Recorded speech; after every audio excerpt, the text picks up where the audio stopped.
నమస్తే.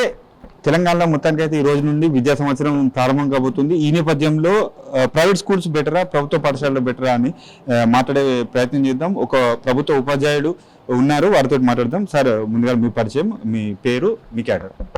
సార్, నా పేరు B Krishna, school assistant bio science, PMC ZPHS girls family హాల్లో వర్క్ చేస్తున్నాను సార్. అంటే మీ స్కూల్ పిఎంసి కింద సెలెక్ట్ అయింది సార్ మా. ఓకే. సో ఎలా అంటారు, ఇప్పుడు ఒక మిడిల్ క్లాస్ కావచ్చు, ఒక ఫ్యామిలీ కావచ్చు, వారి ఫ్యామిలీ బడ్జెట్లో ఎక్కువ మొత్తం విద్యకు కేటాయిస్తున్నారు. సో విద్యకు అంటే ఈ చదువుకు అనేది చాలా ఎక్కువ ఖర్చు అవుతుంది, చాలా భారం అవుతుంది, తల్లిదండ్రులకు చాలా భారం అవుతుంది. ఈ నేపథ్యంలో ఒకప్పటికి చూసుకుంటే ఇప్పుడు ఒక 10-15 సంవత్సరాలు 20 సంవత్సరాల క్రితం చూసుకుంటే ఇప్పుడు గవర్నమెంట్ స్కూల్ చూసుకుంటే చాలా బెటర్గా ఉంది. గవర్నమెంట్ నుండి ఎటువంటి సపోర్ట్ ఉంది, ఎటువంటి ఫెసిలిటీస్ ఉన్నాయి, పిల్లలకు ఏ ఆహారం అందిస్తున్నారు, ఎటువంటి ఫెసిలిటీస్, ఇక్కడ విద్యాబోధన ఏ స్థాయి టీచర్స్ అందిస్తున్నారు? సార్, ముఖ్యంగా చెప్పాలంటే ఎవరైనా కానీ ఫస్ట్ నుంచి కూడా ఒక ఏరియాలో ఉన్నటువంటి విద్యార్థులంతా కూడా ఒకే పాఠశాలలో ఉంటే బాగుంటుంది సమాజానికి. సో ఆ పరంగా ప్రభుత్వం అనేటువంటి పూర్తి స్థాయి తీసుకోవాలి. సో ఈ కారణాలు ఏమైనప్పటికీ కూడా ప్రాథమిక పాఠశాల అప్పటి నుంచి వాళ్ళ మీద కరెక్ట్ ఫోకస్ చేసినట్టయితే ఆ తర్వాత మా ఈ high schools 6th to 10th వరకు ఉంటాయి. తర్వాత వాళ్ళు ఏదైతే మినిమం లెవెల్ లెర్నింగ్స్ అంటాం, సో భాషా విషయం కానీ గణిత విషయం కానీ మిగతా భావనలు ఏర్పడిన తర్వాత వాటిని డెవలప్ చేయడానికి 6th to 10th అవకాశం ఉంటుంది. సో అదేవిధంగా ఫోకస్ చేసినట్టయితే ఇవాళ ఈ పరిస్థితి వచ్చి ఉండేది అనేటువంటి నా అభిప్రాయం. ఈరోజు చూసుకున్నట్టయితే ఎప్పటికైనా కూడా చాలా ప్రాథమిక పాఠశాలలో ఏకోపాధ్యాయ కానీ 2 సార్లు కానీ ఉండడం జరుగుతూ ఉంటుంది. సో మౌలిక వసతుల విషయానికి వస్తే అన్ని విషయాలు తెలుసు కాబట్టి దాని గురించి ఎక్కువ చర్చకు వదలుచుకోలేదు నేను. కాకపోతే ఎవరైనా కానీ వాళ్ళ విద్యార్థి అనేటువంటి వాడు పిల్లల యొక్క భవిష్యత్ దృష్టిలో తల్లిదండ్రులు అనేటువంటి విద్య కోసం ఎక్కువ ఖర్చు పెడుతున్నారు ఇవాళ. ఎందుకోసం అంటే ఇప్పుడున్నటువంటి అవకాశాలు ఆ విధంగా ఉన్నాయి. సో దానికి ప్రైవేట్ పాఠశాలకు ఏ విధంగా కూడా తీసుకునే విధంగా మా ప్రభుత్వ పాఠశాలలు ఉన్నాయి, అన్ని రకాల వసతులు కల్పిస్తున్నాయి. మీరు చెప్పినట్టుగా మధ్యతరగతి కానీ, దిగువ మధ్యతరగతి కానీ, ఇంకా పేద పిల్లలు కానీ వాళ్ళు నిజంగా వాళ్ళ స్థాయికి మించి కూడా ప్రైవేట్ పాఠశాల చదివించడం జరుగుతుంది. వాళ్ళకి ఈ సందర్భంగా ఒకటే విజ్ఞప్తి చేస్తున్నాను నేను.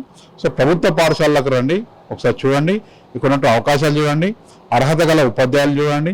సో చూసిన తర్వాత మీకు ప్రైవేట్కి ఏ రకంగా తీసుకుపోతాం అనేటువంటి విషయాన్ని గమనించి ప్రభుత్వ పాఠశాలలో చేర్పించి వాళ్ళ ఉజ్వల భవిష్యత్తుకు పాటుపడవలసిందిగా కోరుచున్నాం. సో గవర్నమెంట్ పాఠశాలలో తీసుకున్నట్టయితే ఇక్కడ ఉన్నట్టు ప్రతి ఒక్క ఉపాధ్యాయుడు కూడా అనేక రకాల పోటీ పరీక్షలను ఎదుర్కొని ఉత్తీర్ణత సాధించినటువంటి ఉపాధ్యాయులు ఉంటారు.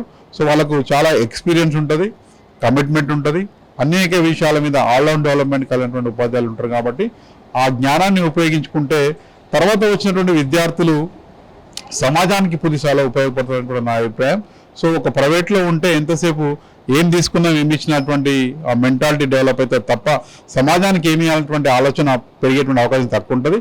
ఇంకా చూసినట్టయితే కంపారిటివ్గా చూసినట్టయితే ప్రభుత్వ పాఠశాలలో చదివినటువంటి విద్యార్థి ఎవరైనా తీసుకున్నట్టయితే ఆల్అవుట్ డెవలప్మెంట్ ఉంటుంది. సో ఇవాళ సమాజం చూసినట్టయితే అనేక మెంటల్ స్ట్రెస్కి గురి కావడం జరుగుతూ ఉంటుంది. శారీరకంగా ఎదుగుదల లేకపోవడం కానీ, మానసికంగా ఎదుగుదల లేకపోవడం కానీ, ఒత్తిడిని ఎదుర్కొనేటువంటి గుణం తగ్గిపోతూ ఉంది.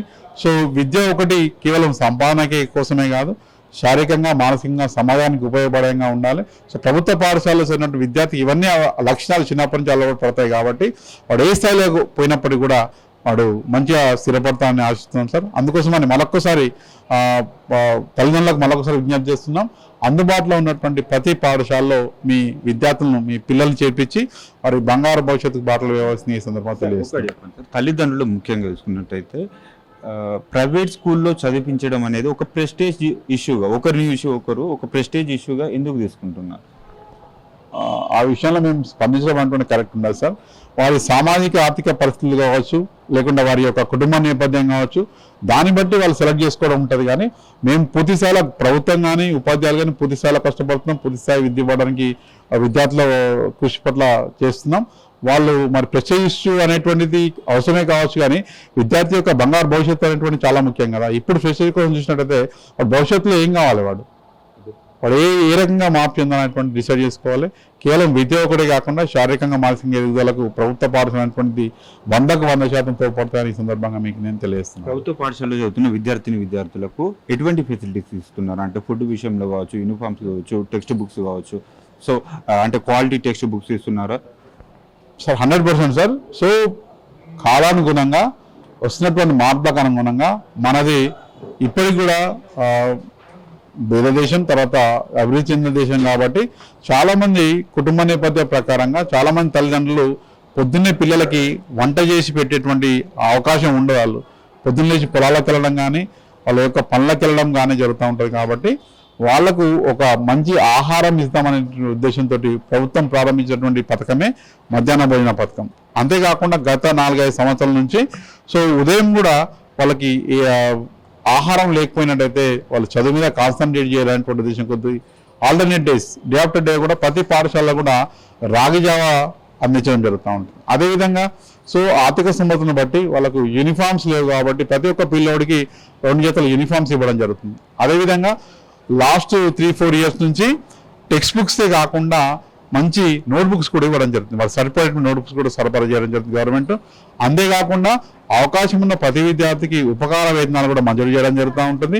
ఇంకా గొప్ప గొప్ప సంస్థలు అయినటువంటి త్రిబులైట్లో కానీ ఇంకా కొన్ని గవర్నమెంట్ సెక్టర్స్ ఆలోచనలో కానీ మంచిగా ఉన్నటువంటి విద్యార్థికి ఉజ్వల భవిష్యత్తు కల్పించే అవకాశం గవర్నమెంట్ కల్పిస్తూ ఉంది.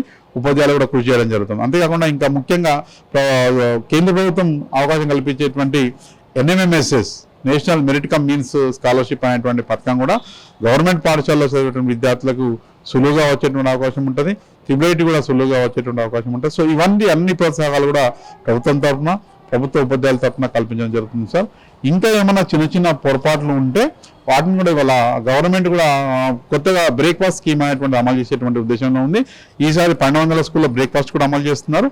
సో ఫర్దర్గా కూడా అన్ని స్కూళ్ళల్లో బ్రేక్ఫాస్ట్, మార్నింగ్ అల్పాహారం కూడా అందించేటువంటి ఛాన్సెస్ ఉన్నాయి సార్.